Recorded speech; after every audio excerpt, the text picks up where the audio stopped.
नमस्कार। अगर आपने इस सीरीज का पहला भाग नहीं देखा, जिसमें हमने समझा था यादाश्त क्या है, दिमाग कैसे काम करता है, भूलने के असली कारण क्या हैं और ब्रेन फटीग क्या होता है, तो मैं आपको सलाह दूंगा पहले वो भाग जरूर देख लें, क्योंकि आज का ये भाग उसी का अगला कदम है। पहले हमने समझा था कि समस्या क्या है, और आज हम जानेंगे वो आदतें जो चुपचाप आपकी यादाश्त को कमजोर कर रही हैं। कई बार हम सोचते हैं मेरी मेमोरी खराब है, लेकिन सच ये है हम खुद अपनी यादाश्त को रोज नुकसान पहुंचा रहे होते हैं, बिना जाने बिना समझे।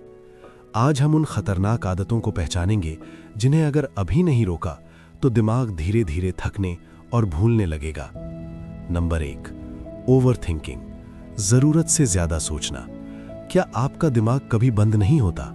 सोते समय भी विचार, खाली बैठो तो भी विचार, भविष्य की चिंता, अतीत का पछतावा, ये ओवर थिंकिंग है।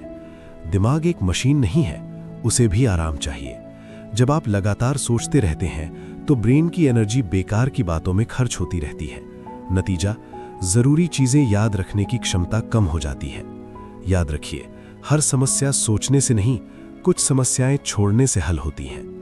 Number 2, late night mobile use, रात में मोबाइल चलाना।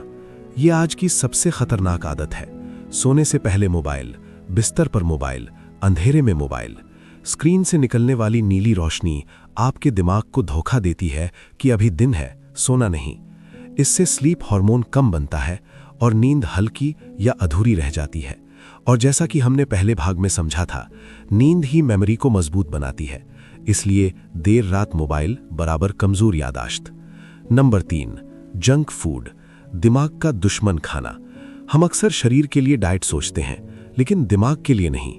बहुत ज्यादा तला भुना, ज्यादा चीनी, प्रोसेस्ड फूड, ये सब ब्रेन इन्फ्लेमेशन बढ़ाते हैं, जिससे ध्यान और मेमोरी दोनों कमजोर होते हैं। दिमाग को भी पोषण चाहिए, वरना वो धीरे धीरे सुस्त पड़ जाता है।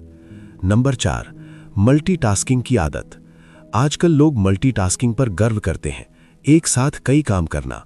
लेकिन सच ये है, दिमाग एक समय में केवल एक काम पर पूरी तरह ध्यान दे सकता है। जब आप एक साथ कई काम करते हैं तो आपका ध्यान बार बार टूटता है। नतीजा, कोई भी काम गहराई से नहीं होता और जानकारी लॉन्ग टर्म मेमोरी में जाती ही नहीं। यही कारण है कि मोबाइल देखते हुए पढ़ा हुआ ज्यादा देर याद नहीं रहता। एक गहरी सच्चाई, यादाश्त कमजोर होना अचानक नहीं होता, ये धीरे धीरे बनती हुई समस्या है। छोटी छोटी गलत आदतें दिन प्रतिदिन दिमाग को थका देती हैं। लेकिन अच्छी खबर यह है, जिस तरह आदतों से मेमोरी कमजोर होती है, उसी तरह सही आदतों से इसे बेहद शक्तिशाली भी बनाया जा सकता है। इमोशनल क्लोजिंग, आपका दिमाग कमजोर नहीं है, बस उसे गलत तरीके से इस्तेमाल किया जा रहा है। उसे शोर नहीं, शांति चाहिए, भाग दौड़ नहीं, संतुलन चाहिए, और सबसे जरूरी, आराम चाहिए। अगर आप आज से इन आदतों को कम करना शुरू कर दें तो कुछ ही समय में फर्क महसूस होगा। अगर ये जानकारी आपके लिए उपयोगी लगी तो इस चैनल को लाइक और सब्सक्राइब जरूर करें, ताकि आप अपने दिमाग की असली शक्ति को पहचान सकें। और आने वाले भागों में हम जानेंगे यादाश्त बढ़ाने के सबसे प्रभावी तरीके। और अगर आपने पहला भाग अभी तक नहीं देखा तो उसे जरूर देखें, क्योंकि वही इस यात्रा की शुरुआत है। धन्यवाद।